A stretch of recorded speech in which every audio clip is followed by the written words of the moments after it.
لا حول ولا قوة إلا بالله العلي العظيم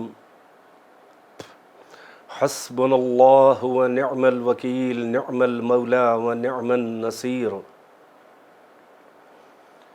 أعوذ بالله السميع العليم من الشيطان اللعين اللئيم الرجيم بسم الله الرحمن الرحيم الحمد لله الذي جعل مقام شيعة الحق عليا وصيرهم لخليله إبراهيم في ذلك الاسم سميا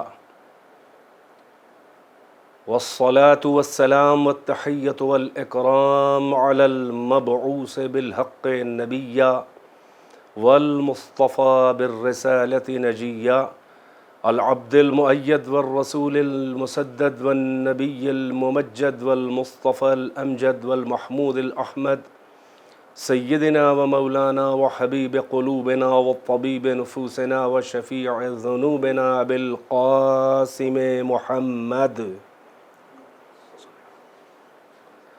وآله الطيبين الطاهرين المعصومين أعلام الورى ومصابيح الدجى وأمان لأهل السرى الذين أذهب الله عنهم الرجس وطهرهم تطهيرا اللهم صل على محمد وآل محمد واللعنة الدائمة الباقية على أعدائهم وقتلتهم وغاصبي حقوقهم ومنكري فضائلهم والشاكين فيهم والمنحرفين عنهم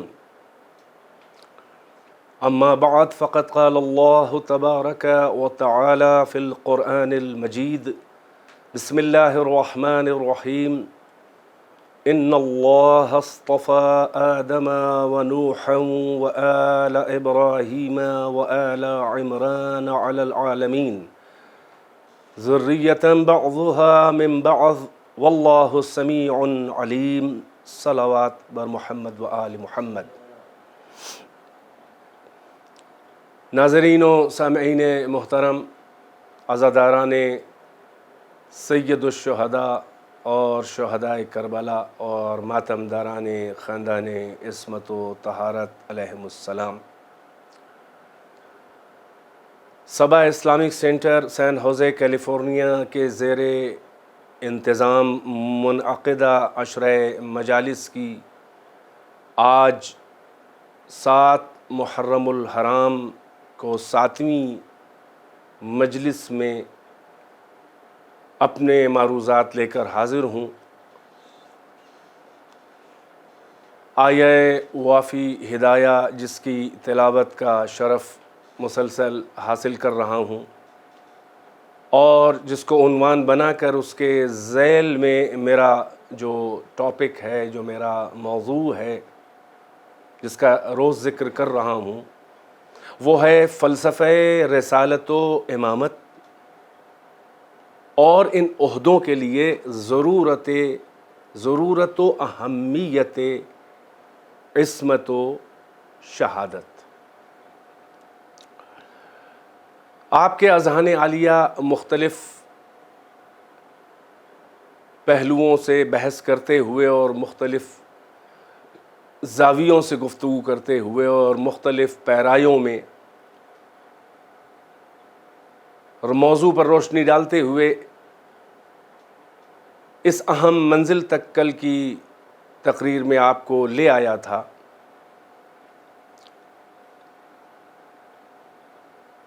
کہ منصب الہی کے لیے شرط لازم ہے کہ وہ معصوم ہو، صاحب عصمت ہو۔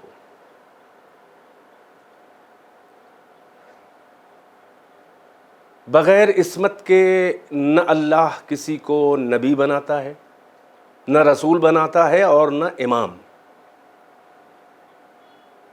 یعنی وہ اللہ کے مصطفیٰ بندے ہوتے ہیں اور دونوں جہتوں سے اور دونوں منزلوں اور دونوں معیاروں پر وہ مصطفیٰ ہوتے ہیں۔ ایک بمعنی عام ہے جو کہ خاص ہے، تمام انسانوں میں خاص جو انسان ہے وہ صاحب عصمت ہوتے ہیں، صاحب ولایت، مگر اس خاص گروہ میں بھی اور خاص ایک گروہ ہے کہ جو صاحب منصب ہوتا ہے، صاحب عہدہ ہوتا ہے، یعنی منصب الہی کا اہل اور حامل اور حقدار ہوتا ہے۔ تو معصوم ہے یعنی پہلے معنوں جو میں شروع کی تقاریر میں عرض کر چکا، وہ مصطفیٰ ہے، اور اب اسی کو اللہ جو ہے وہ اپنا منصب دینا چاہتا ہے۔ تو ان دوسرے معنوں میں وہ مصطفیٰ بھی قرار پاتا ہے، یعنی اللہ اسے اس کا اصطفیٰ کرتا ہے، اسے منتخب کرتا ہے، اس کا انتخاب کرتا ہے، اسے چن لیتا ہے، اسے چوز کر لیتا ہے علی العالمین۔ آیت یہی کہہ رہی ہے کہ ان اللہ اصطفیٰ، یعنی یقیناً اللہ نے مصطفیٰ قرار دیا ہے آدم کو، نوح کو، آل ابراہیم کو اور آل عمران کو علی العالمین، یعنی عالمین کے اوپر مصطفیٰ قرار دیا ہے منصب کی حیثیت سے، کیونکہ آدم اللہ کے نبی ہیں، نوح اللہ کے نبی ہیں، رسول ہیں، آل ابراہیم، خود ابراہیم نبی اور رسول و خلیل ہیں، اور ان کی آل کے جو ذریت ہیں ایک دوسرے سے، ذریۃ بعضها من بعض، یہ خاص جو اسپیشل ٹرم ہے یہ ذریت ابراہیم، یہ اللہ کے مصطفیٰ بندے ہیں اور اللہ نے انہیں عہدہ دیا ہے۔ یہ ایک دوسرے سے ہیں، یعنی مقام منزلت منیت کے اوپر فائز ہے۔ اب آپ کے اذہان عالیہ کو کل کی مجلس میں جو میں جہاں تک لے آیا تھا اس کے آگے بڑھا کے عرض کرنا چاہ رہا ہوں کہ امامت کے لیے جیسے نبوت اور رسالت کے لیے شرط لازم ہے کہ اس کے پاس منصب عصمت ہو، یہ عصمت کا منصب جو ہے یہ منصب باطنی اور منصب خفی ہے، چھپا ہوا ہے، پوشیدہ ہے، کوئی نہیں جانتا کہ کون سا انسان اس منزل عصمت پر فائز ہے، کیونکہ عصمت جو ہے وہ ایک ملکہ نفسانیہ ہے، ایک چھپی ہوا ملکہ اور صلاحیت اور ایبیلٹی اور کیپیبلٹی ہے کہ جو انسان دسیوں سال کسی کے ساتھ زندگی گزارے گا تب سمجھ پائے گا کہ یہ معصوم ہے، اور پھر بہت سے لوگ اس کو بھی نہیں سمجھ پائیں گے۔ اسی لیے ضروری ہے کہ اللہ کی طرف سے منصوص ہو، نص ہو، اپوائنٹ ہو، اپوائنٹمنٹ اس کا کرے اللہ، اس کا تعارف کرائے، عصمت کے اعتبار سے بھی کرائے، اور پھر جب اس کو عہدہ دے اپنی طرف سے تو خداوند عالم اس کو نصب کرے عہدے کے لیے۔ دیکھیے آدم پہلا نبی ہے تو خداوند عالم نے کیا کہا؟ معصوم ہے، اصطفیٰ ہے، وہ ساری منزلیں گزر چکی ہیں، ثم مجتبیٰ بھی کہہ دیا اللہ نے، ہم نے ان کو مجتبیٰ قرار دیا، عہدہ دیا، اور اللہ فرما رہا ہے انی جاعل فی الارض خلیفہ، وَإِذْ قَالَ رَبُّكَ لِلْمَلَائِكَةِ إِنِّي جَاعِلٌ فِي الْأَرْضِ خَلِيفَةً، اور وہ وقت یاد کرو کہ جب تیرے رب نے ملائکہ میں اعلان کیا کہ میں زمین پر خلیفہ بنانے والا ہوں، نمائندہ بنانے والا ہوں۔ بالاتفاق یہ آیت جو ہے وہ حضرت آدم کے لیے ہے،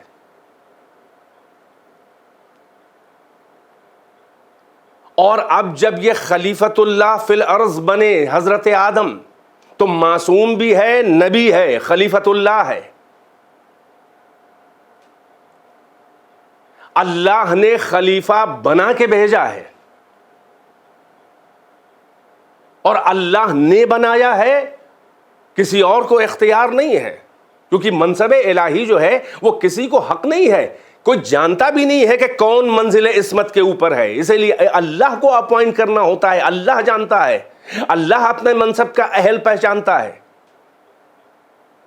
وَرَبُّكَ يَخْلُقُ مَا يَشَاءُ وَيَخْتَارُ، قرآن کہہ رہا ہے کہ اے محمد، اے رسول، آپ کا رب جو چاہتا ہے خلق کرتا ہے، اور جسے چاہتا ہے مختار کرتا ہے، اختیار کرتا ہے، چن لیتا ہے، استفا کرتا ہے، انتخاب کرتا ہے اپنے منصب کے لیے جسے چاہتا ہے۔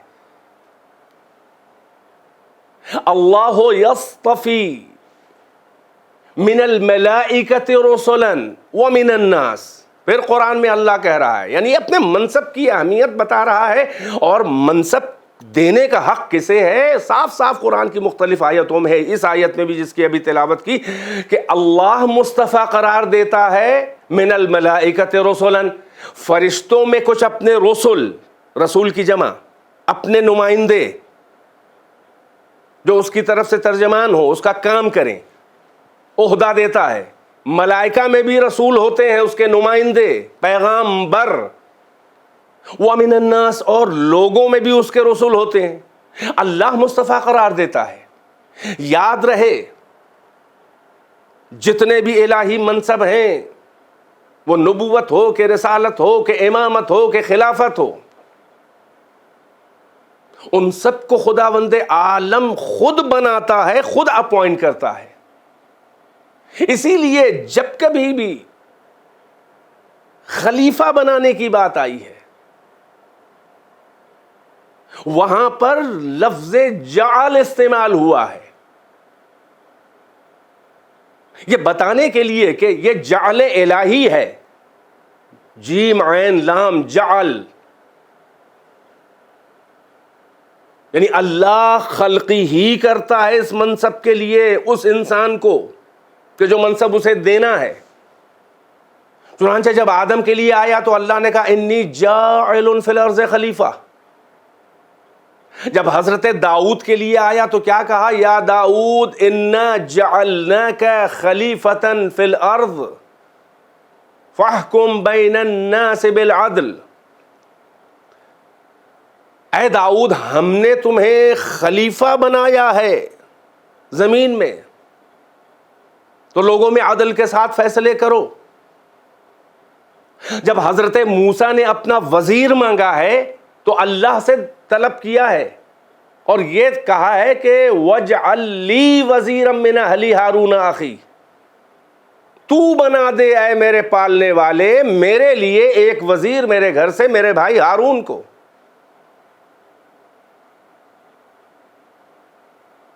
یعنی بناتا ہے اللہ، پبلک کو اختیار نہیں ہے، کیونکہ خدا ہی جانتا ہے۔ اللہ اعلم حیث یجعل رسالتہ، اللہ کو علم ہے سب سے زیادہ کہ اپنی رسالت، اپنے منصب، اپنے عہدے کو کہاں رکھے۔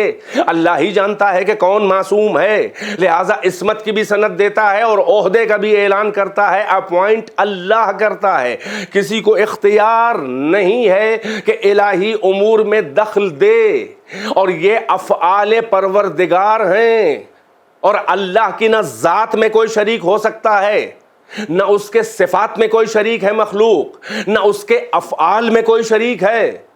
یعنی نبی اور رسول و خلیفہ اور امام بنانا یہ افعال خدا میں سے ہے، اور توحید افعالی کا مطلب ہی یہی ہے کہ اللہ کے فعل میں جو دخل دینا چاہے وہ مشرک ہوتا ہے۔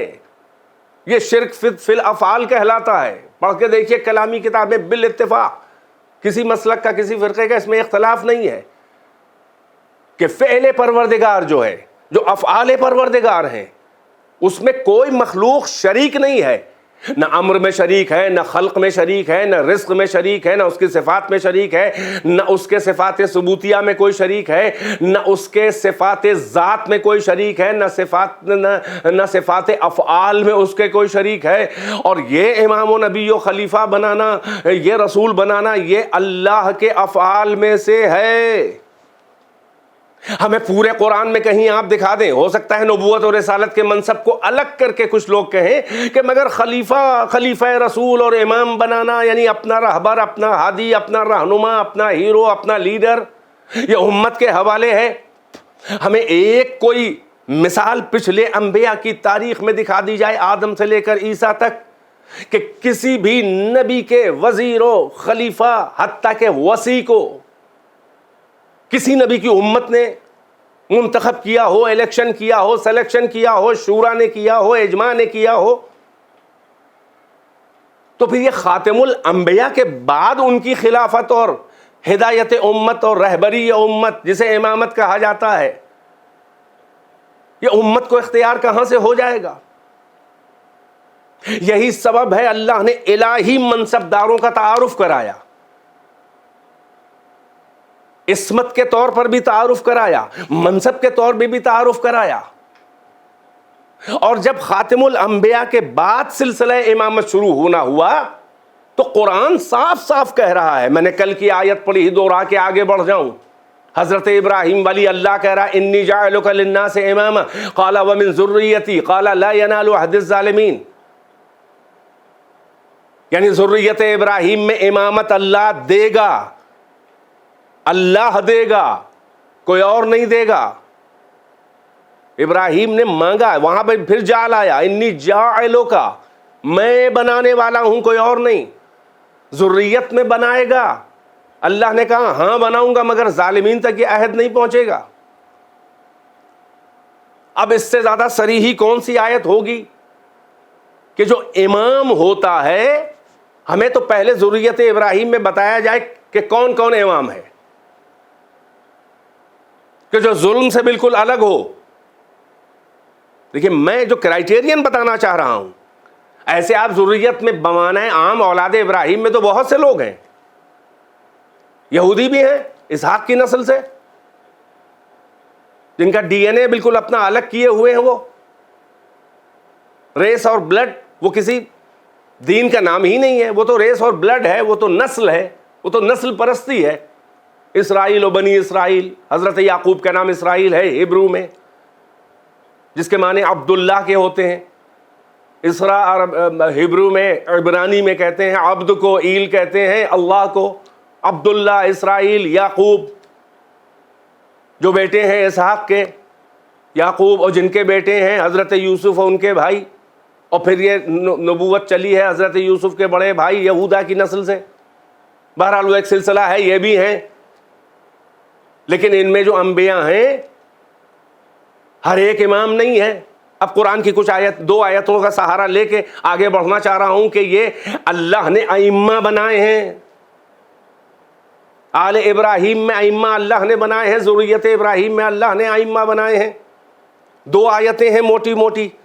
ایک جگہ خداوند عالم ارشاد فرما رہا ہے وَجَعَلْنَاهُمْ أَئِمَّةً يَهْدُونَ بِأَمْرِنَا لَمَّا صَبَرُوا وَكَانُوا بِآيَاتِنَا يُوقِنُونَ۔ اور کچھ نبیوں کا ذکر کر کے اللہ کہہ رہا ہے کہ وَجَعَلْنَاهُمْ، ہم نے جعل کیا ہے، ہم نے بنایا ہے انہیں ائمہ، امام کی جمع پلیورل، ہم نے انہیں ائمہ بنایا ہے۔ لما صبروا، کس بنیاد پر؟ جب انہوں نے منزل صبر پر وہ فرم نظر آئے، استوار نظر آئے، ڈٹے ہوئے نظر آئے، جب انہوں نے منزل صبر کو سر کر لیا، منزل صبر کو سر کر لیا۔ لما صبروا وجعلناہم ائمۃ یہدون بامرنا، ہم نے انہیں ائمہ بنایا، وہ ہدایت کرتے ہیں لوگوں کی، میرے بندوں کی، وہ گائیڈ کرتے ہیں۔ کہاں سے کرتے ہیں؟ اپنی طرف سے نہیں کرتے، بے امرنا، ہمارے امر سے کرتے ہیں۔ اس کا مطلب ہدایت کی ذمہ داری بس اسی کو ملتی ہے کہ جو امر خدا کا رازدار ہو، جس کا براہ راست اللہ سے تعلق ہے کہ کس وقت کیا امر خدا ہے۔ دیکھیے یہ بڑا اہم منزل ہے۔ الا لہ الخلق والامر، ایک اور آیت، آگاہ ہو جاؤ، خلق بھی اسی کا اختیار ہے اور امر بھی اسی کا اختیار ہے۔ وجعلناہم ائمۃ یہدون بامرنا، ہم نے انہیں ائمہ بنایا، امام بنایا، وہ ہمارے امر سے ہدایت کرتے ہیں۔ وجعلناہم ائمۃ یہدون بامرنا لما صبروا وَكَانُوا بِآيَاتِنَا يُوقِنُونَ، جبکہ انہوں نے صبر دکھایا۔ یہ صبر جو ہے وہ جامع صفات حمیدہ و جمیلہ ہے، یعنی ہر میدان، ہر صفت میں صبر ہے۔ صبر ہی راز ہے ہر اچھی صفت کا، ہر منزل، ہر میدان کا صبر الگ الگ ہے۔ یعنی یہ مقام عصمت کی طرف اشارہ ہے۔ ہم نے ائمہ بنایا، میرے امر سے ہدایت کرتے ہیں۔ ہم نے بنایا، یہ اصطفیٰ کی منزل ہے ائمہ کی، اللہ نے بنایا، مصطفیٰ قرار دیا منصب کے لیے، اپنے الہی عہدے کے لیے۔ ہمارے امر سے ہدایت کرتے ہیں، وہ صاحب وحی و الہام ہیں، ہم سے رابطہ ہے، ہم سے لیتے ہیں اور میرے بندوں کو دیتے ہیں، تبلیغ کرتے ہیں۔ صبر کو بنیاد بنایا، یعنی یہ کہ یہ اس منزل اصطفاء اور عصمت کے اوپر ہیں۔ وَكَانُوا بِآيَاتِنَا يُوقِنُونَ، یہ ہماری آیتوں پر یقین رکھتے ہیں، یعنی منزل یقین پر ہیں۔ اللہ اکبر، یہ منزل یقین کے اوپر ہیں، یہ خدا ارشاد فرما رہا ہے۔ یعنی وہ انبیاء منزل یقین پر ہیں تو استحقاق امامت انہیں ہے، اللہ انہیں امام بناتا ہے۔ اور عجیب منزل ہے، میں یہاں پر ذرا سا آپ کے اذہان عالیہ کو لے جانا چاہ رہا ہوں کہ حضرت آدم سے لے کر رسول اللہ کے درمیان جو 1,23,999 انبیاء ہیں، یعنی آدم سے عیسیٰ، ان میں سب سے بلند جو سب سے افضل نبی ہے وہ ہیں حضرت ابراہیم علیہ السلام، خلیل خدا۔ سارے ائمہ کے لیے، امام کے لیے شرط ہے منزل یقین۔ وَكَانُوا بِآيَاتِنَا يُوقِنُونَ۔ آدم سے عیسیٰ کے بیچ میں ابراہیم علیہ السلام سے اونچا کوئی نبی نہیں ہے، وہ بندہ خدا ہی نہیں ہے، وہ نبی خدا ہی نہیں ہے، وہ رسول خدا ہی نہیں ہے، وہ خلیل خدا ہے۔ اتخذ اللہ ابراہیم خلیلا۔ اور پھر اللہ پھر یہ بھی کہہ رہا ہے انی جاعلک للناس اماما، یہ لیے آخری منزل امامت کی بھی مل گئی ہے، نبوت سے آگے، رسالت سے آگے، خلت سے آگے آخری منزل، آخری ترقی کی منزل جو ہے وہ منصب امامت ہے جو اللہ نے دے دیا۔ اور پھر اللہ یقین کے لیے ابراہیم کے بارے میں کیا کہہ رہا ہے؟ میں معیار امامت بتانا چاہ رہا ہوں۔ اللہ فرما رہا ہے وَكَذَلِكَ نُرِي إِبْرَاهِيمَ مَلَكُوتَ السَّمَاوَاتِ وَالْأَرْضِ لِيَكُونَ مِنَ الْمُوقِنِينَ۔ اور اسی طرح سے ہم ابراہیم کو دکھایا کرتے تھے وقتاً فوقتاً، مختلف ٹائمز اور مختلف ڈفرنٹ ٹائمز اور مختلف اوقات میں ہم ابراہیم کو دکھایا کرتے تھے ملکوت سماوات والارض، یعنی آسمانوں اور زمین کی تمام مخلوقات اور اشیاء کے ملکوت اور اس کی حقیقت، یعنی اس کی باطنی جو حقیقت اور ریالٹی ہے، ہم اسے ابراہیم کو دکھایا کرتے تھے۔ کاہے کے لیے؟ لیکون من الموقنین، تاکہ وہ یقین کرنے والوں میں ہو جائیں۔ یہ ہے منزل یقین جو امامت کے لیے ضروری ہے۔ یہاں پر ایک بڑا لطیف گوشہ ہے۔ اہل سنت کے امام المفسرین علامہ فخر الدین رازی اپنی تفسیر کبیر مفاتیح الغیب میں لکھتے ہیں کہ یہاں پر وہ کذالک نوریس میں ایک لفظ، ایک فعل مقدر ہے، چھپا ہوا ہے۔ وہ کیا ہے؟ کننا، یعنی ہم دکھایا کرتے تھے، ماضی استمراری، یعنی پاسٹ میں کوئی فعل، کوئی کام جاری ہو، کنٹینیو، اسے کہتے ہیں۔ ہم دکھایا کرتے تھے، یہ ان کا کہنا ہے۔ وہ کہتے ہیں کس لیے؟ اس لیے کہ حضرت ابراہیم کی نگاہوں میں وہ تاب نظارگی اور وہ قوت دید نہیں تھی کہ وہ ساری کائنات یعنی آسمانوں اور زمین کی تمام اشیاء اور مخلوقات کی حقیقت باطنی اور ملکوت اشیاء کو، اندر کی اس کی حقیقت کو ایک بار میں، دفعہ واحدہ میں، ایک ہی بار میں ساری کائنات کی ہر شے کی حقیقت کو ایک بار میں دیکھ لیں، یہ ابراہیم کی نظر میں تاب نہیں تھی۔ بھائی عجب منزل ہے۔ وہ یہ فرما رہے ہیں کہ اس لیے اللہ دکھایا کرتا تھا، یعنی جب حقیقت شمس دکھائی ہے تو حقیقت قمر نہیں دکھائی، جب حقیقت قمر دکھائی ہے تو حقیقت نجوم نہیں دکھائی، جب حقیقت نجوم دکھائی ہے تو حقیقت ارض نہیں دکھائی، جب حقیقت ارض دکھائی تو حقیقت سما نہیں دکھائی، جب حقیقت حیوان دکھائی تو حقیقت انسان نہیں دکھائی۔ یعنی ایک ساتھ نہیں دکھایا ہے، بلکہ ایک ایک کر کے دکھایا ہے تاکہ اس کو ریسٹور کر سکیں، اسے گریسپ کر سکیں، اسے لے سکیں، اسے سمجھ سکیں۔ وہ کیوں؟ کہ ابراہیم کی نظر میں یہ توانائی نہیں تھی کہ وہ ایک ہی بار میں ساری کائنات کی حقیقت کو دیکھ سکیں، اور اللہ کہہ رہا ہے کیوں دکھایا کہ منزل یقین پر آ جائیں. یہ ابراہیم کی منزل یقین ہے کہ ایک ایک کر کے دیکھیں تب اس یقین کی منزل پر آئیں. مگر علی کے لیے ہر کتاب میں یہ جملہ، اور فخر الدین رازی نے بھی اسے نقل کیا ہے کہ علی نے کیا فرمایا؟ علی نے فرمایا لو کشف الغطاء لمزددت یقینا، اگر یہ پردے ہٹا بھی دیے جائیں، یہ مادی حجاب ہٹا بھی دیے جائیں تو میرے یقین میں اضافہ نہیں ہونے والا ہے. یعنی یہ کہ علی پردہ پڑے ہونے کے بعد بھی ساری کائنات کی حقیقت اور باطنی حقیقت کو ایک بار میں دیکھ رہے ہیں، اس منزل یقین پر ہیں. اسے کہتے ہیں ذریت ابراہیم کا امام، جس کے لیے ابراہیم نے دعا کی اور اللہ سے مانگا قالا ومن ذریتی. تو اب یہ آیت کہہ رہی ہے کہ امام کے لیے یہ بھی شرط ہے. عجیب منازل ہے. ایک آیت اور پڑھوں تاکہ اور شرائط بھی ساتھ میں مل جائیں. ایک اور آیت میں اللہ فرما رہا ہے کہ وَجَعَلْنَا مِنْهُمْ أَئِمَّةً يَهْدُونَ بِأَمْرِنَا وَأَوْحَيْنَا إِلَيْهِمْ فِعْلَ الْخَيْرَاتِ وَإِقَامَ الصَّلَاةِ وَإِيتَاءَ الزَّكَاةِ وَكَانُوا لَنَا عَابِدِينَ. اور ہم نے ان میں سے بعض کو، ہر ایک کو نہیں، وَجَعَلْنَا مِنْهُمْ ان میں سے، تبعیضیہ، من تبعیضیہ یعنی بعض کو ہم نے ائمہ بنایا.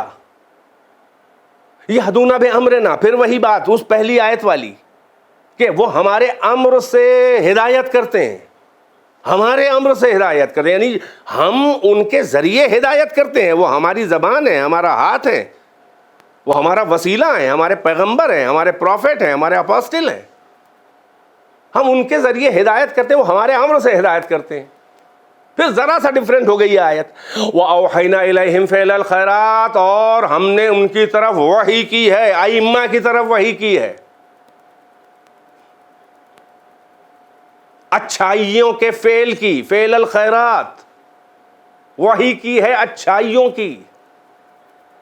اور وَإِقَامَ الصَّلَاةِ، اور اقامہ صلاح کی، اور ایتاء زکوٰۃ کی. وَكَانُوا لَنَا عَابِدِينَ، اور وہ پہلے سے ہمارے عبادت گزار بندے تھے، عابدین تھے. اللہ اکبر. یہ کون ہے ائمہ؟ اللہ کہہ رہا ہے کہ یہ صاحب وحی ہیں. ہم ان کی طرف ہم نے وحی کی، فعل خیرات کی، اقامہ صلاح کی اور ایتاء زکوٰۃ کی، اور وہ پہلے سے ہمارے عابد تھے، ہمارے عبادت گزار بندے تھے. وَكَانُوا تھے. اس کا مطلب یہ ہے کہ امام اللہ ہی بناتا ہے، صاحب منصب اللہ ہی بناتا ہے. اس کا کرائیٹیرین ہے عصمت، ولایت اللہ پہلے سے دیتا ہے، اس کے بعد پھر ظاہری منصب دیتا ہے، یا نبوت یا رسالت یا امامت. وہ صاحب وحی و الہام ہوتا ہے، وہ منزل یقین پر ہوتا ہے، اور وہ پہلے سے اللہ کا عابد بندہ ہے، جسے بندہ ہوتا ہے جسے اللہ کہتا ہے کہ وہ ہمارے عبادت گزار بندے ہیں. یہ امامت کا معیار قرآن مجید میں ہے کہ علم کی اس منزل پر ہو، یقین کی اس منزل پر ہو، عصمت کی اس منزل پر ہو، ولایت کی اس منزل پر ہو، یعنی ہر اعتبار سے مکمل ہو، تب اللہ اسے منصب دیتا ہے. اور منصب امامت تو ختم نبوت کو چھوڑ کر باقی سارے نبیوں کی نبوتوں سے بلند منصب ہے. ابراہیم کو نبوت و رسالت اور خلت کے بعد اللہ نے منصب امامت دیا ہے. اب ذریت ابراہیم جس میں مانگا ہے تو معیار امامت تو ایک ہوگا، اس سے کم تو نہیں ہو سکتا، مگر اس سے آگے ہوگا. وجہ کیا ہے کہ جو ائمہ ہے 12 علی سے لے کر آخری امام تک، یہ ختم نبوت کے قائم مقام ہیں. اس کا مطلب یہ ہے کہ ختم نبوت جو محمد مصطفیٰ صلی اللہ علیہ وآلہ وسلم ہے، نبوت کے منصب، ختم نبوت کو چھوڑ کر باقی ہر کمال میں ائمہ کو رسول اللہ کے برابر، ہم پلہ، ہم وزن، پیرالل ہونا چاہیے.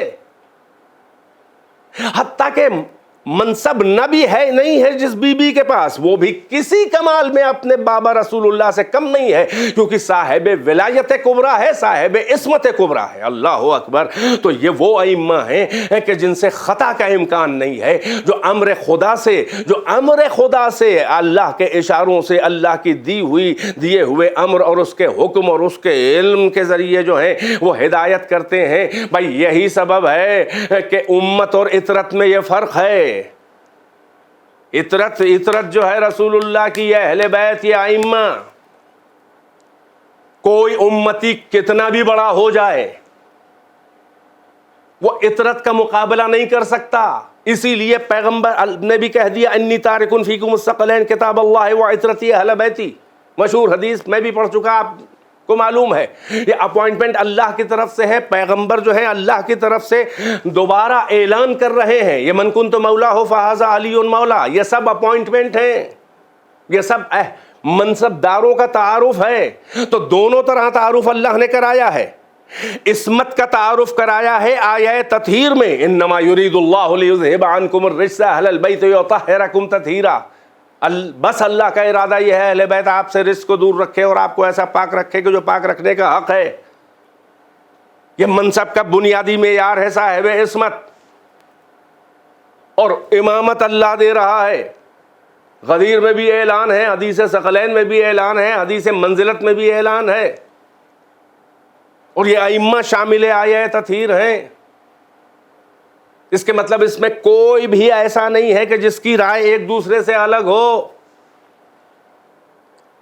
ان کے علاوہ نہ کوئی امام ہے، نہ ان کے علاوہ کوئی اولو الامر ہے، نہ ان کے علاوہ کوئی کل ایمان ہے، نہ ان کے علاوہ کوئی وقت کا علی وقت کا حسین ہے۔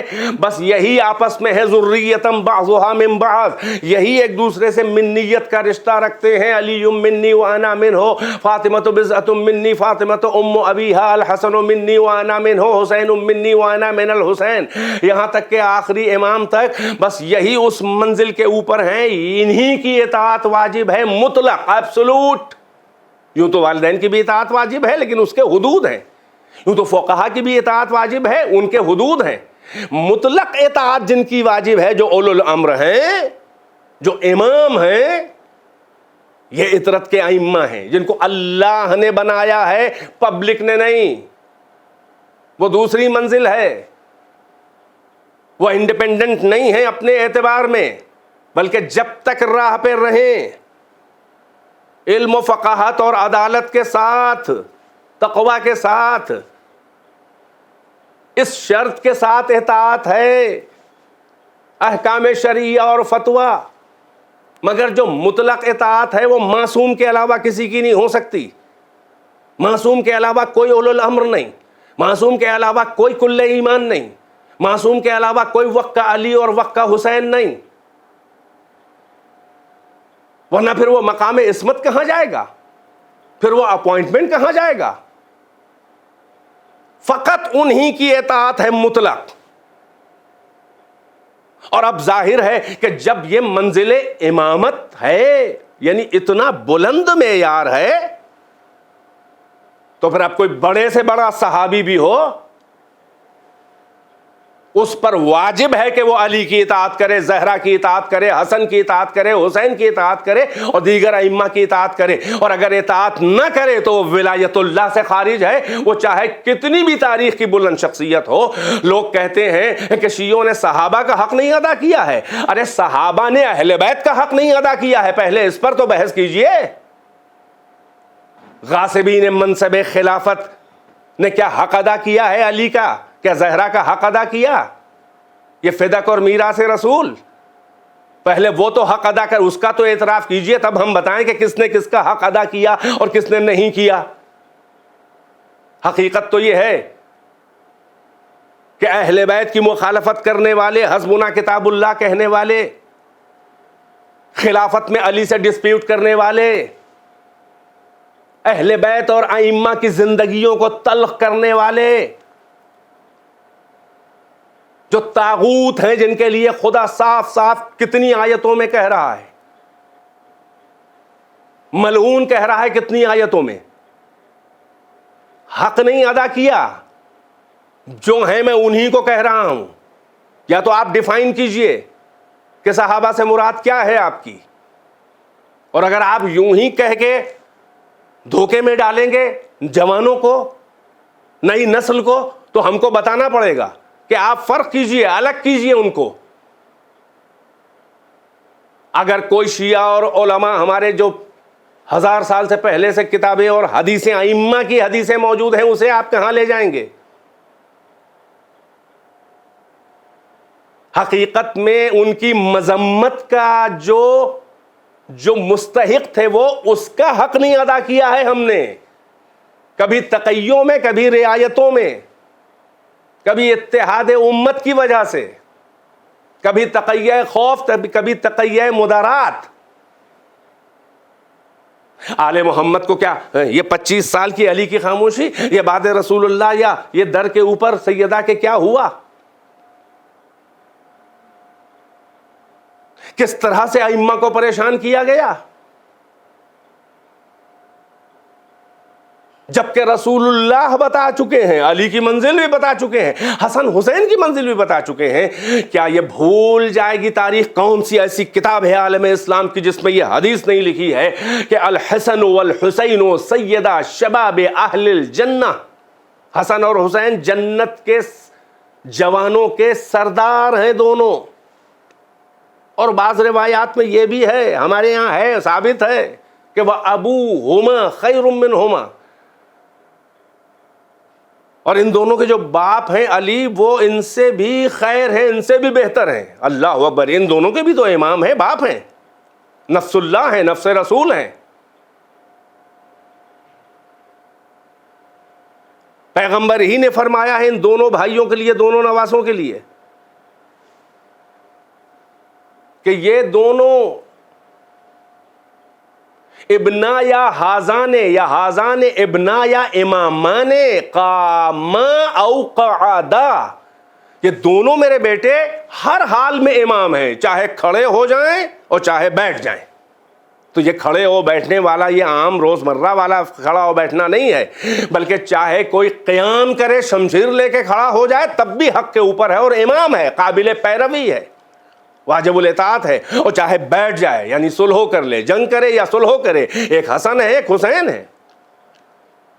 سیرت کو مسخ کیا جاتا ہے امام حسن کے بارے میں بھی. امام حسین کے نے تو سارے پردے اٹھا دیے ہیں, یہ غلط پروپیگنڈا ہے, یہ غلط, یہ بنی امیہ کا پروپیگنڈا ہے کہ شیعوں نے جو ہے وہ علی کو پریشان کیا, ساتھ نہ دیا. امام حسن کو شیعوں نے پریشان کیا. ذرا تحقیق کرنی چاہیے. اغیار جو بنی امیہ کے نمکخوار جو الزام شیعوں پہ لگاتے تھے, اب بدلے لہجوں میں کچھ نامحرم لوگ جن کے حلق سے نہ معیار امامت اترا اور نہ شیعوں کی صحیح شناخت اور پہچان ہے ان کو. جیسے خود پولیٹیکل شیعہ ہیں ویسے ہی پولیٹیکل شیعہ کو اصلی شیعہ سمجھ بیٹھے تاریخ میں, کہ امام حسن وہ ضمیر پہ بار تھا, روح پہ بار تھا, اس روایت کو پوری نہیں پڑھی, سینسر کر کے پڑھتا تھا کہ امام حسن نے کہا کہ یہ ہمارے شیعہ, اگر ہم ان کا کہنا مان لیں, اپنے کو ان کے حوالے کر دیں, تو یہ ہمیں ہمارے دشمن یعنی معاویہ کے حوالے کر دیں گے, ہمیں اس کے حوالے کر دیں گے. کون شیعہ, ذرا جائزہ تو لیجئے. میں یہی کہنا چاہ رہا ہوں کہ امامت کا معیار کیا ہے. امام کسی کے انتخاب سے نہیں بنتا, پبلک کے. امام سقیفہ میں نہیں بنا ہے, امام غدیر میں بنا ہے. یہ سلسلہ ہی الگ ہے. تو جو علی کو پہلا امام منصوص من اللہ مفترض الطاعہ, اللہ کی طرف سے امام معصوم, صاحب عصمت کبریٰ, صاحب ولایت کبریٰ, اللہ اور رسول کی طرف سے اپوائنٹ کیا ہوا امام معصوم, جو نہ مانے وہ شیعہ ہوتا ہی نہیں ہے. اب ذرا ایک تاریخی پس منظر, کیونکہ آج انشاءاللہ میں اسی منزل پر لا کے مصائب پڑھوں گا, لہٰذا چاہتا ہوں کہ ذرا پردے جوانوں کے ذہنوں سے ہٹ جائیں. مولا کائنات 25 سال خاموش رہے, کہاں گئے شیعہ؟ یا کوفہ کرتے ہیں؟ پہلے مدینے کا تو مرثیہ پڑھو، کیسے تھے اہل مدینہ؟ کوفہ تو کربلا کی انتہا ہے، مدینہ تو کربلا کی ابتدا ہے، کربلا کی بنیاد ہی مدینے میں رکھی گئی ہے۔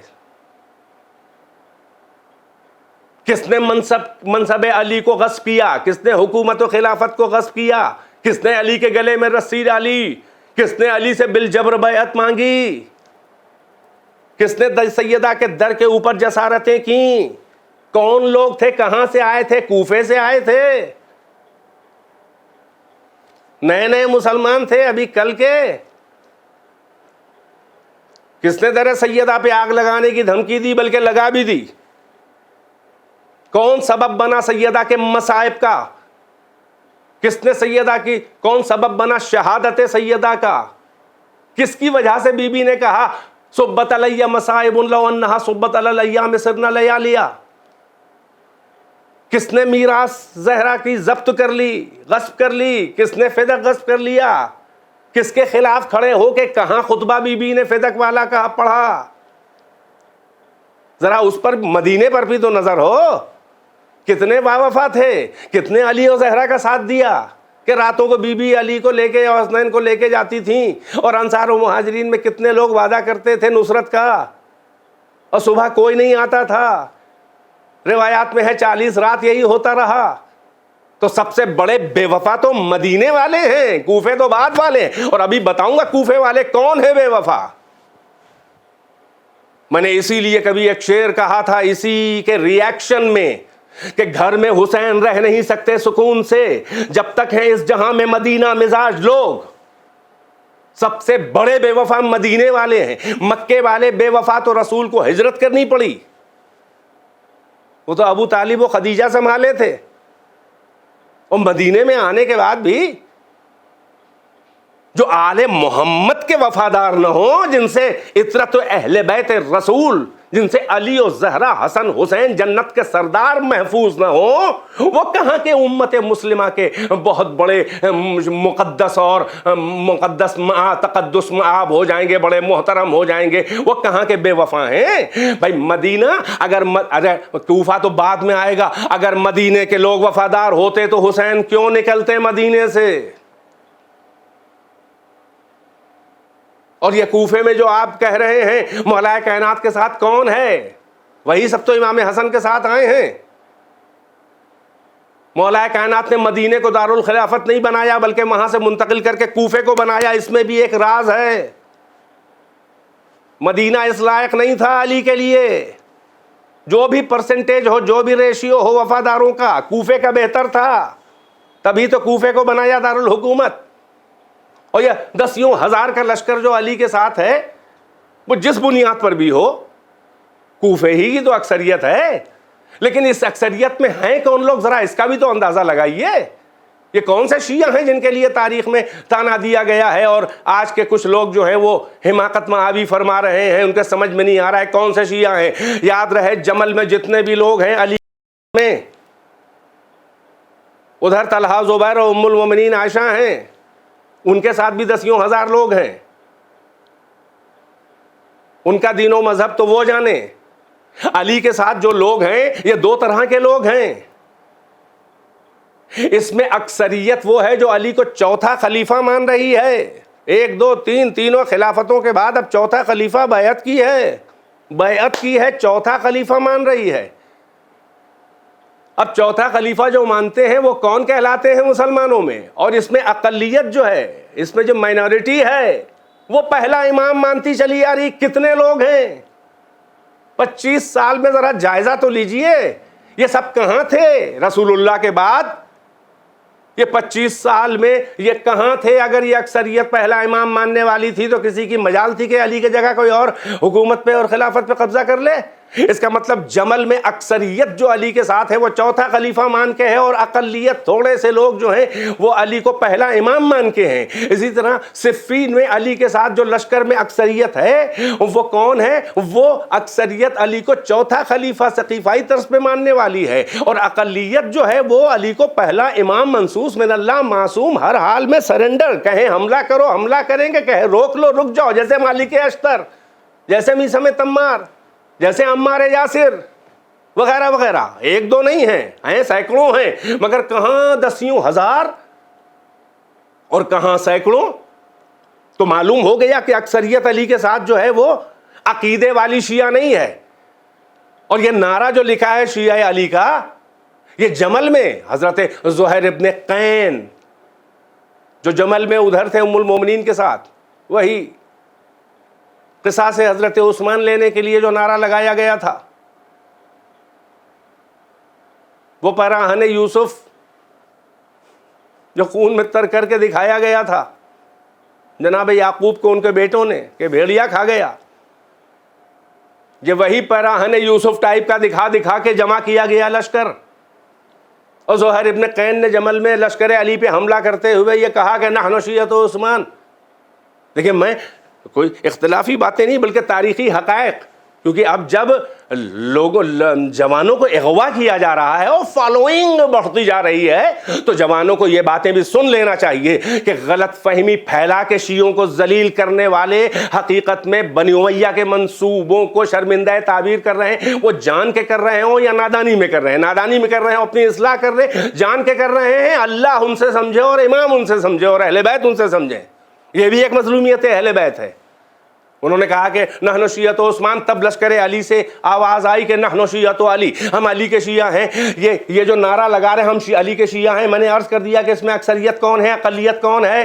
اس کا مطلب یہ ہے کہ جمل اور صفین میں جو علی کے ساتھ اکثریت ہے، یہ اکثریت جو ہے وہ علی کو چوتھا امام مان رہی ہے، مگر کہہ رہی ہے ہم شیعہ علی ہیں. یعنی یہ پولیٹیکل شیعہ ہیں، یہ سیاسی شیعہ ہیں، یہ عقیدے والے حقیقی شیعہ نہیں تھے. اور یہی پورا علی کے شہادت کے بعد امام حسن کے ساتھ مجمع ہے جس میں تھوڑے سے مخلص معصوم ماننے والے، یعنی یہ بول رہا ہے تو اللہ بول رہا ہے، یہ بول رہا ہے تو رسول بول رہا ہے، سرنڈر، یہ بہت تھوڑے سے. اور اکثریت جو ساتھ میں تھی، کیونکہ جو بھی معاویہ کے خلاف ہے وہ شیعہ علی کہلا رہا ہے، تو امام حسن کے ساتھ اکثریت جو ہے وہ کہنے کو تو سیاسی طور پر شیعہ علی ہے، مگر حقیقت یہ ہے کہ امام حسن کو وہ دوسرا امام نہیں بلکہ پانچواں خلیفہ مان کے آئی ہے معاویہ کے خلاف.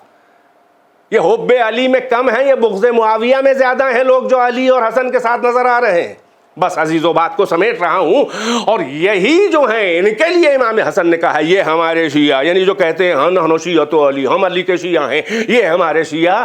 اس سے زیادہ اس کے شامی، اس باغی و تاغی معاویہ کے لوگ وفادار ہیں. یہ تو ایسے بے وفا ہیں کہ ہم اگر ان کی بات کو مان لیں تو یہ ہم کو پکڑ کے حوالے کر دیں گے معاویہ کے. یہ اپنے خاص شیعہ امیر المومنین اپنے بابا کے شیعوں کے لیے نہیں کہا ہے. ایسے حسین کی حسن کے حسن جو تھے وہ علم خدا کا مخزن تھے، وہ نظر امامت سے ارے فکروں کے جو خطوط لوح پیشانی پر ابھر کے آ رہے ہیں، امام اس کے بھی رازدار و محرم ہیں، دلوں کے راز کو جانتے ہیں کہ کون کیا سوچ رہا ہے. امام سوال کرنے پہ جواب دیتا ہے، کبھی چپ نہیں ہوتا. ہو جب سوال سوچ کے آیا ہو نہ کرے، بھول بھی جائے تو امام اس بھولے ہوئے سوال کا کو دوہرا کے بھی جواب دیتا ہے. اس امام سے کسی کی حقیقت کیا چھپے گی؟ حقیقت باطنی اشیاء کی ابراہیم کو دکھائی گئی. اور یہ سب ائمہ ہیں جو ابراہیم سے افضل ہیں. یہ کائنات کے امام ہیں، وہ للناس امام تھے، یہ کائنات کے امام ہیں، یہ حجت اللہ فی الارضین ہیں. اس یونیورس میں اللہ کے امام و محمد کے نمائندہ حقیقی اور معصوم ہیں. عصمت کبریٰ اور ولایت کبریٰ پر یہ ساری کائنات ان کے تحت تصرف ہے باذن اللہ. تو وہ یہ انسانوں کو چاہیں تو کہیں مر جا تو مر جائے، کہیں زندہ ہو جائے باذن اللہ. وہ نہ جانیں گے کہ ہمارے ساتھ کون سے لوگوں کی حقیقت ہے، مگر ولایت سے انہیں اجازت نہیں تھی، اللہ کی مشیت نہیں تھی کہ اپنی قدرت و ولایت جو اختیار کائنات پر ہے، یہ ان کو تسلط ہے، جو اولویت ہے، اس تصرف کو استعمال کرنے کی اجازت ہر جگہ نہیں تھی. جہاں ہے وہاں کی ہے. لہٰذا عام انسانوں کے ساتھ عام انداز میں زندگی گزارتے تھے، وہ جنگ ہو چاہے صلح ہو، وہ چاہے ذاتی زندگی ہو چاہے تبلیغی زندگی ہو، اس لیے کہ وہ آئیڈیل ہیں، وہ رول ماڈل ہیں. ان کا ہر فعل قول، ان کا ہر رفتار گفتار کردار وہ نمونہ عمل ہے، آئیڈیل ہے، قابل عمل ہو، قابل تقلید ہو. اس لیے انسانی قوت کی سطح کے اوپر آ کے سارے کام انجام دیتے تھے تاکہ میرا ہر قول و فعل جو ہے وہ قانون بنے اور قابل تقلید ہو، ان کے لائق ہو کہ وہ عمل کر سکیں. ورنہ اگر ہر جگہ ولایت دکھائیں گے تو کہاں سے کوئی قابل عمل بنے گی ان کی بات، کیونکہ وہ تو معجزاتی باتیں ہوں گی. یہی سبب ہے کہ سب کچھ جانتے ہوئے بھی امام حسن اور جیسے ان کے بابا ویسے امام حسن پہچان رہے ہیں کون کیا ہے، مگر ظاہر ہے کہ اپنی قوت اور قدرت دکھا کے کسی سے بالجبر نہیں منوانا ہے. اسی لیے مولا کائنات نے بھی نہج البلاغہ میں پھٹکارا ہے اپنے لشکر والوں کو، یا اشباح الرجال، اے مردوں کی شبیہ ہوں جو کہ مرد نہیں ہو حقیقت میں، یعنی مرد نہیں ہو، شیردل نہیں ہو، حق پرست نہیں ہو. یہ کہنا چاہا ہے کہ شبیہ مردوں کی ہو. وہی امام حسن کے ساتھ ہیں اور وہی ہیں کہ جنہوں نے میدان کربلا میں حسین کو گھیرا. یعنی کوفے والے وہی اکثریت ہے کہ جو حقیقت میں حقیقی شیعہ نہیں ہے بلکہ وہ پولیٹیکل شیعہ ہیں، اور انہوں نے حسین کو بلا کے بے وفائی کی. بس عزیزو، امام حسن جانتے تھے کیا مستقبل میں ہونے والا ہے، اسی لیے امام حسن نے میدان کربلا میں انتظام کر کے رکھا تھا کہ کربلا میں کسی نہ کسی طرح میری شرکت بھی ہو جائے. جب امام حسین کو زہر دغا سے شہید کیا گیا ہے تو امام حسن کو جب شہید کیا گیا ہے تو امام حسین اپنے بھائی کے قریب آ کر لپٹ گئے، ان کے گر پڑے، ان کے اوپر ان سے لپٹ کے رو رہے ہیں. امام حسن بھی رو رہے ہیں، امام حسین بھی رو رہے ہیں. امام حسین نے ایک بار کہا، بھیا ہم تو آپ کی مصیبت کو دیکھ کے رو رہے ہیں کہ آپ کے جگر کے ٹکڑے کٹ کٹ کے گر رہے ہیں، مگر آپ مجھ سے زیادہ کیوں رو رہے ہیں؟ تو امام حسن نے کہا کہ اے میرے بھیا، جو میں دیکھ رہا ہوں مناظر، لا یوم کا یوم کا یا ابا عبداللہ، اے حسین تیرے دن کا جیسا تو کسی کا دن نہیں ہے. یعنی روز عاشور کو یاد کر کے رو رہے ہیں. لہٰذا حسن نے انتظام کر رکھا تھا میدان کربلا میں اپنی نمائندگی کا. وہ کون ہے؟ وہ قاسم ابن حسن ہے. آج جس شہزادہ صلح، جس امام سبز قبا، وہ جو امام مسموم شہید تھا، آج اس کے یتیم بیٹے کا ماتم کرنا ہے.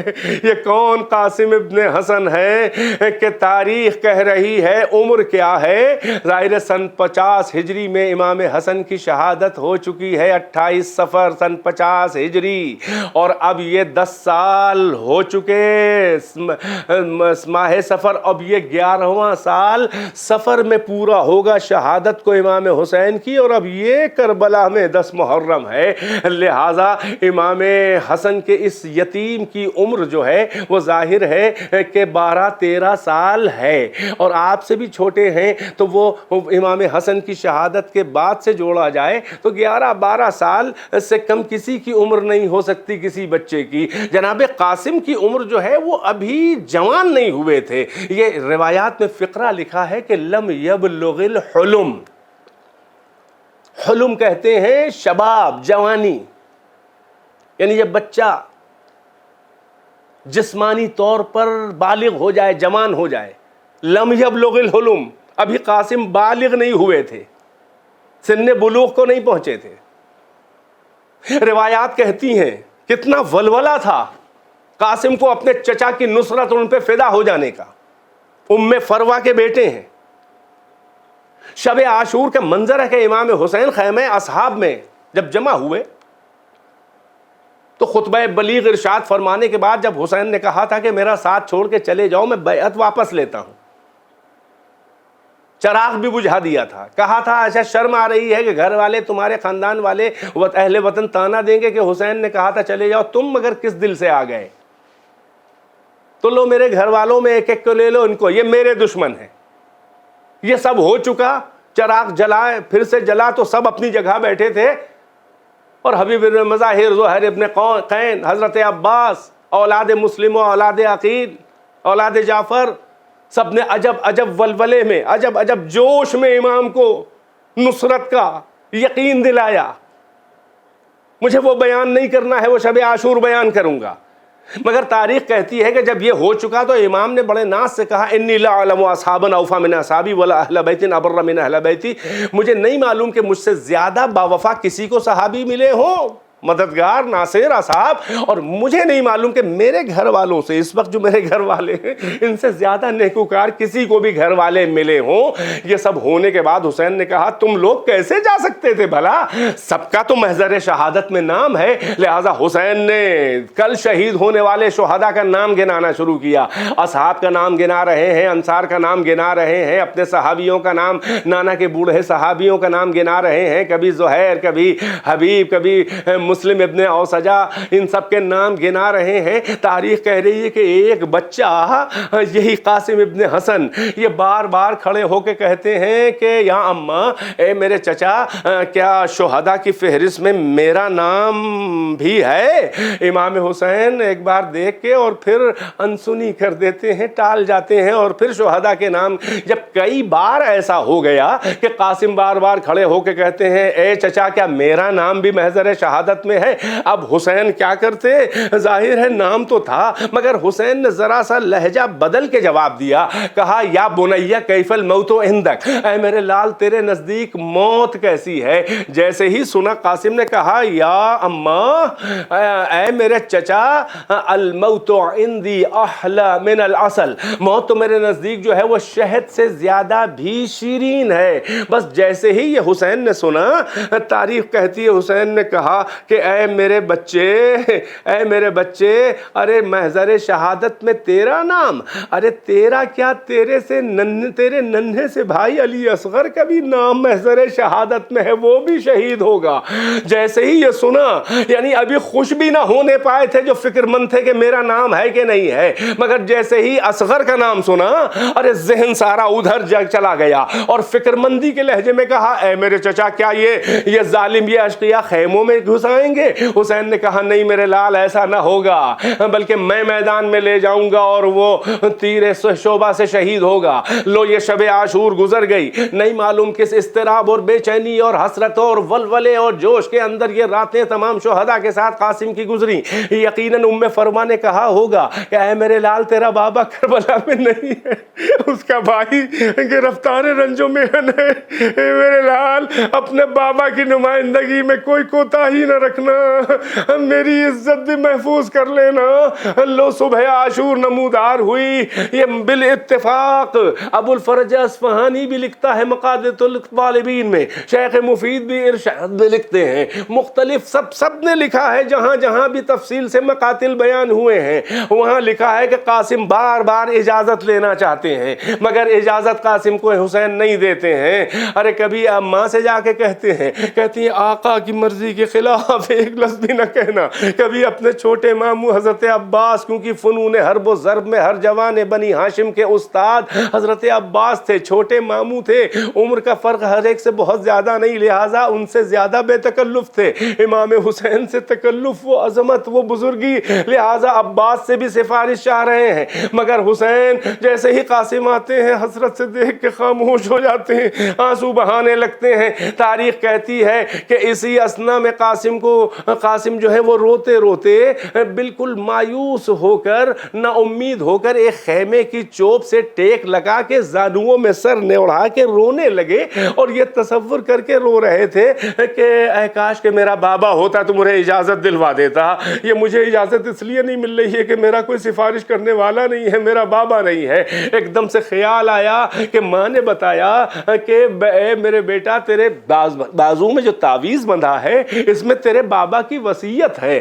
خوش ہو کے جلدی سے اسے کھولا اور اس میں جو نکلا وہ باپ کی تحریر نکلی، وہ وصیت تھی امام حسن کی. وہ امام حسن نے یہ کہا تھا اے قاسم، کربلا میں میں نہ ہوں گا، جب تیرے چچا کے اوپر حسین میرے بھائی کے اوپر وقت پڑے تو پھر نصرت میں کوتاہی نہ کرنا، میری طرف سے فدا ہو جانا. خوش ہو کے جلدی جلدی تحریر لے کے چچا کی خدمت میں آئے، زبان سے کچھ نہ کہا، بس وہ تحریر ہاتھ میں دے دی. حسین نے مرحوم بھائی کی، شہید بھائی کی، اپنے ساتھ کھیلے ہوئے اس بھائی کی، اس شہزادہ صلح و امن جو تصویر رسول اللہ تھا، اس جنت کے سردار جس کے جگر کے ٹکڑے کٹ کٹ کے گرے حسین دیکھ رہے تھے.